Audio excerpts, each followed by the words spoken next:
put my trust in you, what will you do? Believe in me, yeah. Back in the O, straight from the A. I'm walking with God, I don't need a drink. The devil be talking, I don't entertain. I'm walking in faith, I'm sowing my seed. I did it in faith, I gave it to God, and He made it great. Put me in good soil and took out the snakes. Yeah.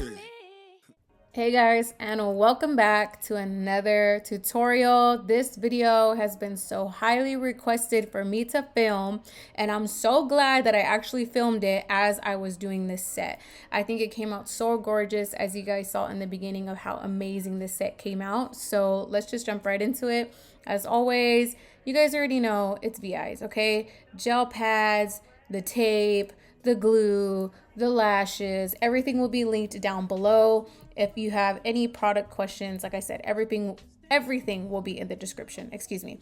So going in with our vertical V patterns for our taping, and then we're gonna go right into mapping. So this mapping, again, was extremely customized to this client. So we really wanted her inner corners to be very small and that really flare out towards the end of her eyes, because that's how her natural eye shape really is. Really shorter in the inner corner and then just gradually increases towards the outer corner. And it's not really a cat eye, but it is at the same time. I don't know if that makes sense, but that's what we're going with, okay? So as you guys can see, huge jumps in from the inner corner, and then we get shorter with our mapping and our spacing towards the outer corner. So the reason why I did that, again, this is her natural eye shape, and then to also really create this gradient effect where I really want the focus to really be towards the outer portion of the eyes. I don't know if you've seen that, but it's kind of trendy right now, but it actually goes perfect with her eye shape. So 10 and 11, and then we're going to jump up to a 13. Now, the reason why I do that is, again, we really want to create this gradient effect. And it's not something that's going to be extremely noticeable, but it really does help blend seamlessly. I know it's like, wait, why wouldn't I put a 12 there? Because we're not trying to really create a cat eye. We're trying to create almost an open eye, but not really. You'll see it. You guys saw it in the beginning. It looks really good. And then we're going to jump up 2 sizes for our spikes. So 13, 16, and then we're going to go in with our 18s and drop back down to our 16s. So that's just personally how I did this set. Let me know what you guys think, if you really saw the difference, especially when she opened her eyes. I really feel like it really accentuated her eye shape, and I absolutely loved it. So if you want to recreate this shape on somebody's eye sets, make sure that they have a nice almond eye. You don't want really big rounded eyes or really big droopy eyes. It's not going to be very flattering to that client. This type of mapping, rude, excuse me. This type of mapping is specifically geared towards somebody who has more of an almond shape, lots of lid space, okay? I know majority of my clientele actually has this type of eye shape, so I love that for me. But again, you really want to use this on somebody who has more of an almond eye, more symmetrical eyes too, because it's really going to flatter their eye shape. Again, do not use this on somebody who has droopy eyes. You're going to create a really funny illusion, and we don't want to do that. Alrighty, time for the fun part. So we are now going to go ahead and be placing our spikes on our top layer. Every single healthy lash on the top layer from the inner to the outer corner is getting a spike in the correct measurement that we had mapped out. So for example, in this section, we're putting 18 millimeters. In that inner corner, we're going to be putting 13 millimeters, and so on and so forth. A spike is not a closed fan. It is not a narrow fan. A spike concaves at the tip and really has that distinct point. I know it's really easy to get confused between the two, between a closed and a spike. Make sure that you're using spikes, okay? Especially for this type of look, it has to be spikes on that top layer. All right, so we're just going to go ahead, fill in that first top layer, and then we're going to go ahead and move on from there.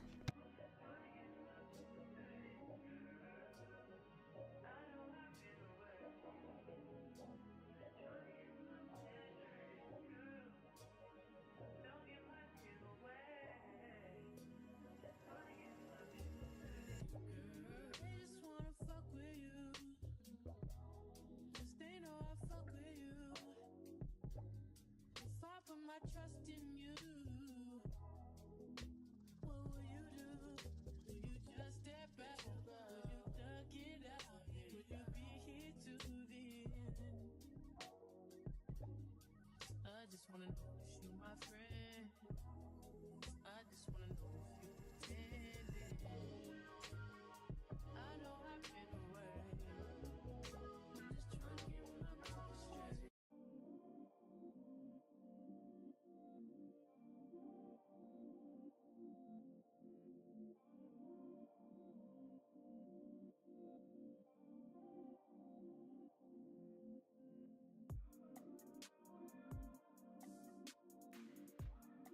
So boom, we can go ahead and move on now, making sure that we are fanning through each and every layer.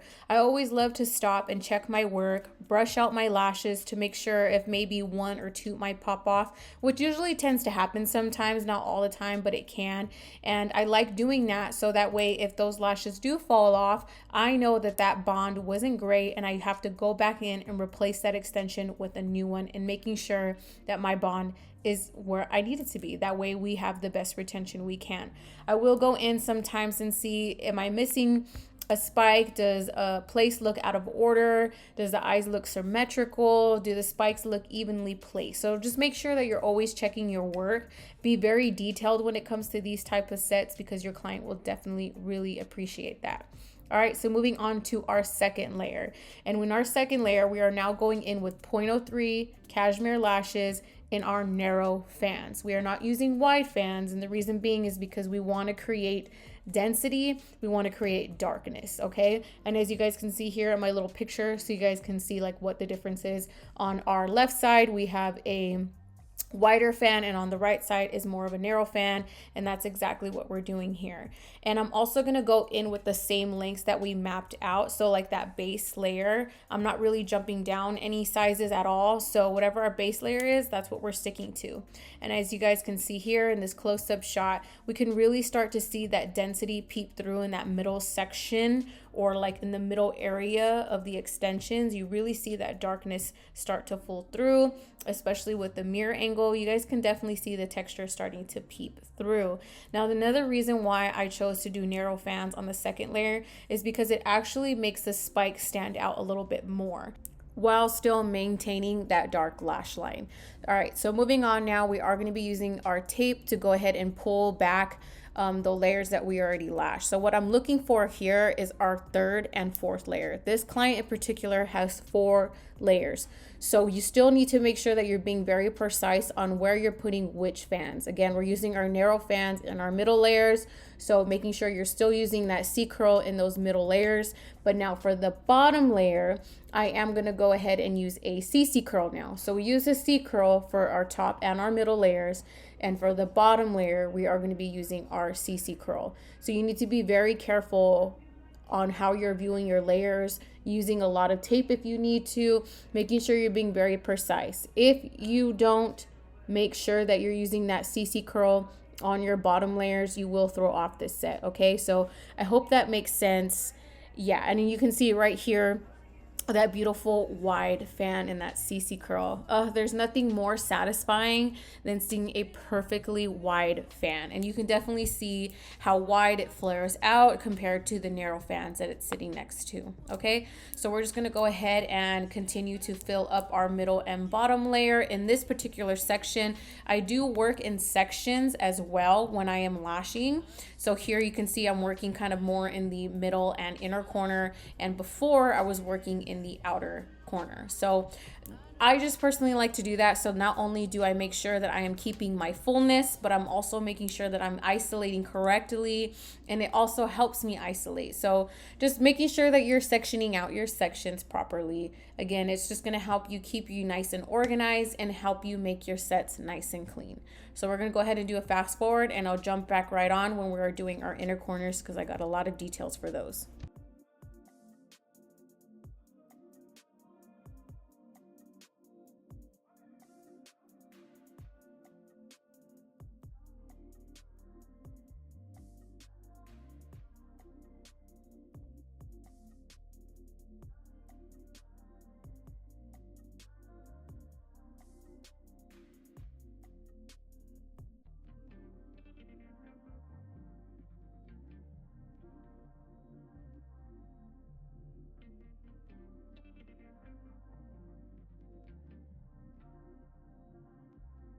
All right, now that we're in our inner corner lashes, you can see here that I'm like kind of separating or pre-separating the lashes so that I can go in with my tape and see where I need to go ahead and pull back any lashes that are going to interfere with me isolating correctly. So especially in the inner corner, you guys, tape is going to be your best friend. and you really need it so that you could go ahead and isolate better. Inner corners are extremely hard. I know a lot of people, especially beginners, don't like doing the inner corners. It's such a challenge, but trust me, using your tape and making sure that you're pulling the lashes at a good angle so that you can properly get in there and isolate. As you can see here, perfect isolation, flush application, and I can see exactly where my layers are, where I need to go ahead and place those lashes. So here is just a rule of thumb when I'm doing my inner corners, especially when I do these strip lash sets. I always go ahead and put in a spike or two. Majority of the time it is 2 spikes in the inner corner, and then I'll go in and start applying my fans. But this is the same ratio you want to do as you were doing the whole eye. You want to make sure you're doing spikes at the top section, or I'm sorry, your top layer, and then putting your narrow fans in your middle layer and your wider fans with the CC curl in your bottom layer. It's just using tape to help you better isolate and get in the inner corners. I always get asked, how do you do your inner corners? How do you get your inner corners so clean? Just by using my tape. And as you can see here, it's not like I'm really like pulling them back as if I was doing the outer third of the eye. I hope this makes sense that I'm explaining. So when I'm doing my inner corners, I'm mainly going at an angle. I'm pushing those lashes directed towards the left or the right, so that way the inner corners sit a lot better. And then when I pull them off, I go ahead and I use my tweezers to hold those lashes, brush through just in case I see that one is out of place, or if I need to go ahead and replace a lash, making sure that they're sitting correctly, checking my work. Always go in and check your work just to make sure that the eyes are sitting correctly and that the lashes are exactly where you need them to be. Taking our Nano Mister with Super Bonder inside. I did do one eye first, so I went ahead and filmed this one, and I did want it to go ahead and see how it's looking. This is something that I do especially for new clients. Now, I don't recommend doing this for beginner lash techs. This is something that's more for advanced intermediate lash techs. I do go ahead and for my first new clients, I will do one eye first and then go ahead and take the tape off, set it, cure it, whatever you want to call it, and check my work. I like doing this just in case I feel like, I didn't like that curl. The inner corners need to be a little bit shorter. Maybe the outer corners need to be longer. I go ahead and go in and making sure that I'm avoiding any sticky. So I've been in the game for 4 years and I still get some stickies, guys. It's okay. It's completely normal as long as you know exactly how to pull them apart by getting your tweezer and grabbing one extension, grabbing the other, and banana peeling it apart. So I also go in and make sure that I'm avoiding any bottom lashes getting stuck to the top too, because again, those little minor details really benefit you and help make your client's experience way more enjoyable. So here's just another fast forward through of me showing you guys the lashes nice and complete. I went ahead and, like I said, did this eye off camera because I went in to see if I liked this set, if the mapping came out correctly. Because sometimes as we're mapping, it may not always come out the way we think it is. So it's just another extra step that I like to do, especially for my newer clients. They're paying a lot of money for their lashes. I just want to make sure that it looks good, it flows with their eye shape, and the mapping is correct. I was so happy the way these lashes came out. I loved the mapping for her eye shape. Again, it was so uniquely tailored specifically to her. She loved it. I love that dark lash line. I love like that faux cat eye that we were able to kind of give her. I loved using the CC curl at the bottom. I really helped it created that density and that dark lash line. It was just chef's kiss. Love the way it came out. But yeah, guys, that's pretty much it. This set is done. Please let me know if you guys enjoyed it. If you guys have any questions or concerns, please leave them in the comment section down below. I do try to respond to every single comment that you guys leave, and I just can't thank you guys enough for your endless support. Your guys' comments just really make my day.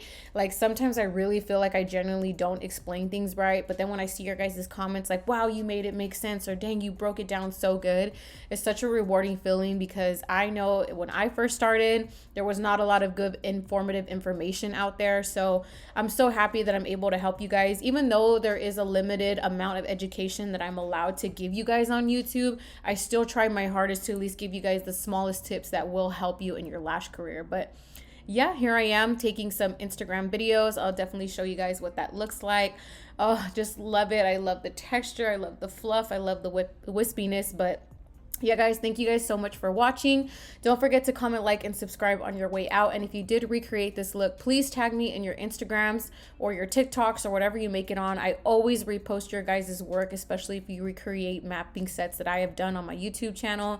But yeah, I love you guys so much, and I'll see you guys in my next tutorial.